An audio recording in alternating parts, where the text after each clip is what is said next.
नागरिक अधिकार मंच के सदस्य मीडिया के माध्यम से आप सभी से इसलिए मुखातिब हुए हैं कि हम कुछ बातें मीडिया के द्वारा आप तक पहुंचाना चाहते हैं जिसके बारे में भ्रांतियां फैलाई जा रही हैं। 2012 में मंडी में एक गैर राजनीतिक और गैर सरकारी संस्था मंडी नागरिक अधिकार मंच की स्थापना हुई। सभी पार्टियों के सदस्य इसमें थे, लेकिन भावना ये थी कि लोगों की आवाज़ बनना है, लोगों के अधिकारों की रक्षा करना है। इस मुद्दे को लेकर गठन हुआ, कुछ मुद्दे और शहर के उस साल में उठाए गए। 2013 में अनपेक्षित निर्णय ले लिया गया शिवरात्रि मेला कमेटी के द्वारा कि सांस्कृतिक संध्याएं जो पिछले रियासत काल से लेकर शेरी मंच पर आयोजित हो रही थी, अचानक से उनके बारे में यह निर्णय ले लिया गया कि ये पडल ग्राउंड में होंगी। अब इस निर्णय के पीछे क्या कारण रहे होंगे, हमारा विषय वो नहीं था। हमारा विषय ये था कि जनता में आक्रोश था। जनता चाहती थी कि ये जो सांस्कृतिक संध्याएं यहीं पे रहनी चाहिए, परे नहीं जानी चाहिए। हमने संघर्ष का बिगुल बजा दिया, विरोध किया, लेकिन हमें तत्कालीन कैबिनेट मंत्री जो मंडी में 3 मंत्रियों में वरिष्ठ थे, कौल सिंह जी द्वारा ये आश्वासन दिया गया आम सभा में शिवरात्रि मेला कमेटी की कि ये ट्रायल के तौर पे किया जा रहा है, अगले साल इसको फिर से यहीं ले आएंगे, अगर ये ठीक नहीं रहता वहाँ पे तो जन भावना का आदर किया जाएगा। लेकिन महोदय 2014 में भी यही दुर्भाग्यपूर्ण निर्णय पुनः दोहराया गया और ये सांस्कृतिक संध्याओं को वहीं करने का फैसला लिया गया। फिर जो था हमारा सब्र का बांध टूट गया। हमने मंडी के लोगों को महसूस किया कि मंडी के लोग इस बात से बहुत विक्षुब्ध हैं और दुखी हैं कि ये सांस्कृतिक संध्याएं फिर से वहीं हो रही हैं, क्योंकि सांस्कृतिक संध्याएं वहाँ आयोजित होने से शहर में मातम पसर जाता था। ऐसा लगता था कि यहाँ कोई अनहोनी हो गई है जिसकी वजह से शहर सुनसान हो गया हुआ है। सभी लोग जो थे, वो व्यापारी वर्ग हो चाहे वो अन्य वहाँ पे एक्टिविटीज़ होती हैं, वो सभी लोग दुखी थे इस बात को लेकर। तो 14 में जो संघर्ष को हमने अपने तेज कर दिया और कई एक्टिविटीज़ हमने सोचा, प्लान किया कि ये करेंगे। सबसे पहले हमने मंडी के शहर में एक सर्वे करवाया। तो 24-25-30 हज़ार की आबादी में हमने 2400 का सैंपल सर्वे उठाया। सैंपल सर्वे 11 जगह पे शहर में काउंटर लगा के किया गया। लोगों को पूरा मौका दिया गया अपनी बात रखने का। वहाँ पे लोगों ने फॉर्म भरा, फॉर्म भर के अपनी जो एक राय थी वो प्रदर्शित की।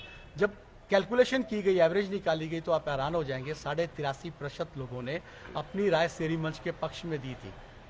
उसके बाद हमने मंत्रियों का घेराव करना शुरू कर दिया। फिर हमने ह्यूमन चेन बनाई, मानव श्रृंखला बनाई।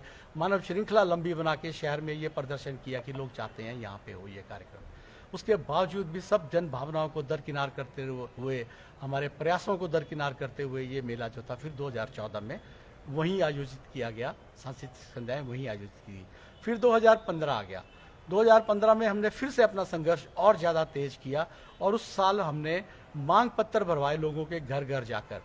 नागरिक अधिकार मंच के सदस्यों ने लोगों के घरों में गए, मांग पत्र छपा हुआ था, उस पर उनसे सहमति ली, उनका एड्रेस नोट किया, उनका मोबाइल नंबर नोट किया और 1900 मांग पत्र जो थे वो लोगों के घरों घरों में जाकर भरवाकर डीसी संदीप कदम जी के माध्यम से राजा वीरभद्र सिंह जी को प्रेषित किए गए और राजा वीरभद्र सिंह जी ने तीनों केंद्रीय कैबिनेट मंत्रियों को और डीसी साहब को एक समय में ऑनलाइन लेते हुए ये राय ली उनसे कि क्यों ये हो रहा है मंडी में, क्यों आप लोग जो है वो जन भावनाओं के खिलाफ ये निर्णय ले रहे हो। तो ये तर्क दिया गया शिवरात्रि मेला कमेटी की तरफ से कि इस बार टेंडर हो गए, अगले साल इसको यहीं कर लेंगे। लेकिन फिर वही दुर्भाग्य, 2016 में फिर से आप सांस्कृतिक संध्या वहीं की गई, फिर से संघर्ष किया गया। लेकिन तब एक बात हमें समझ आनी शुरू हो गई थी कि इसमें सरकार चाहे किसी की भी हो, प्रभावित जो है वो ठेकेदार लॉबी का ही है, क्योंकि वहाँ पे बड़ा बजट बनता था। तो बड़े बजट में जाहिर है बचत भी बड़ी होती है। यहाँ शेरी मंच में इसको आयोजित करवाने में जितनी वो बचत कर लेते थे उससे कम पैसे तो यहाँ आयोजित करवाने में लगते थे। तो जब ये चीज़ नोट की गई तो 16 में भी संघर्ष किया गया, लेकिन 17 में वो संघर्ष थोड़ा कम हो गया। हमें ये बात समझ आनी शुरू हो गई थी कि किसी की भी सरकार आ जाए, सरकार बदल गई, लेकिन हमें ये समझ आ गया कि ये सरकार चाहे किसी की भी हो, ये यहाँ पे आयोजित नहीं होंगे, क्योंकि ठेकेदार लॉबी का इसमें प्रभाव रहता है। तो हमने ये मुद्दा जो था वो ग्राउंड लेवल पे छोड़ दिया, लेकिन पत्राचार और ज्ञापन देने जो है बंद नहीं किए। 2018 में हमने कुछ और मुद्दे इसमें जोड़े और ठाकुर महेंद्र सिंह जी को, तत्कालीन मंत्री को, ये ज्ञापन दिया। तो सांस्कृतिक संध्याओं वाला मुद्दा जो था वो हमारा उसमें नहीं माना गया, लेकिन देव समाज को लेकर कुछ बातें हमने जो उनके सामने रखी थी कि जब यहाँ माधव राव जी की पालकी यहाँ से जाती है तो तो जातिवार तो शानो शौकत से जाती है, जब आती है तो भीड़ भड़के में बिना किसी एक गरिमा के आती है, तो वो परंपराओं को बरकरार रखा जाए। तो खुशी की बात है कि 2 साल मंत्री महोदय उस पालकी के साथ वापस आए और तीनों जिले में जो पालकी थी वो शानो शौकत के साथ वापस आई। एक मुद्दा हमने ये रखा था कि जैसे कुल्लू दशहरा में भगवान रघुनाथ का अस्थायी शिविर बनाया जाता है मेला के दौरान, मंडी में भी ये अस्थायी शिविर बनाया जाए ताकि लोग वहाँ अपना जो आदर भाव है वो प्रकट कर सकें और भगवान माधवराव जी के दर्शन कर सकें। तो वहाँ चांदनी में पडल मैदान में अस्थायी शिविर बनना शुरू हो गया, लेकिन दुखद बात यह है कि वहाँ पे स्वच्छता का ध्यान नहीं रखा गया, साफ सफाई का ध्यान नहीं रखा गया, देवता के प्रतिष्ठा का, गरिमा का ध्यान ना रखते हुए वहाँ पे वो एक असुविधा वहाँ लोगों को भी हुई और देव समाज को भी, गरिमा को भी ठेस पहुँची। तो ये मुद्दे अब दोबारा हमने फिर से उठाए आज ज्ञापन देकर उपायुक्त महोदय को, और इसमें एक बड़ा महत्वपूर्ण मुद्दा था, वो ये था कि सर्व देवता कमेटी खुद से ये मानती है कि 1986 से लेकर आज तक हमारे पास बहुत से प्रार्थना पत्र ऐसे हैं देवताओं के देवलुओं द्वारा जो प्रार्थना पत्र दिए गए हैं रजिस्ट्रेशन को लेकर, पंजीकरण को लेकर, अपनी प्रतिष्ठा के, मान सम्मान के उसको लेकर, गरिमा को लेकर बनाए रखने को। लेकिन हैरानी की बात है कि इतने वर्ष बीत जाने के बाद भी इस मुद्दे पर कभी कोई फैसला नहीं हुआ, कभी कोई बात नहीं हुई।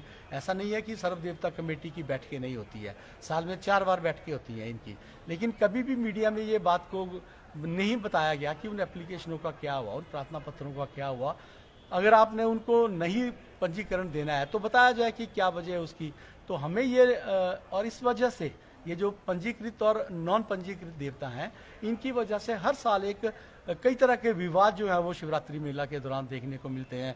जैसे इनको मानदेव कम मिल रहा है, उनको ज़्यादा मिल रहा है, इनको लकड़ी कम मिल रही है, उनको लकड़ी ज़्यादा मिल रही है, रजिस्टर्ड देवता के बारे में जो है वो नजराना ज़्यादा मिलता है, अनरजिस्टर्ड को कम मिलता है, उनके भजंत्रियों को ज़्यादा मानदेव मिलता है, उनके कम मिलता है। ये सभी चीज़ें जो थी, ये विवाद जो है वो इस तरह के देव समाज में, देव परंपराओं में शोभा नहीं देते हैं।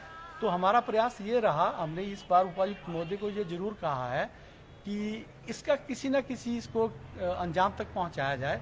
आपने पंजीकृत करना है तब भी, नहीं पंजीकृत करना है तब भी, इसका मूल्यांकन किया जाए सभी जो प्रार्थना पत्र हैं, और उनको उनके साथ न्याय किया जाए, उनको किसी न किसी एक मान सम्मान का हकदार बनाया जाए।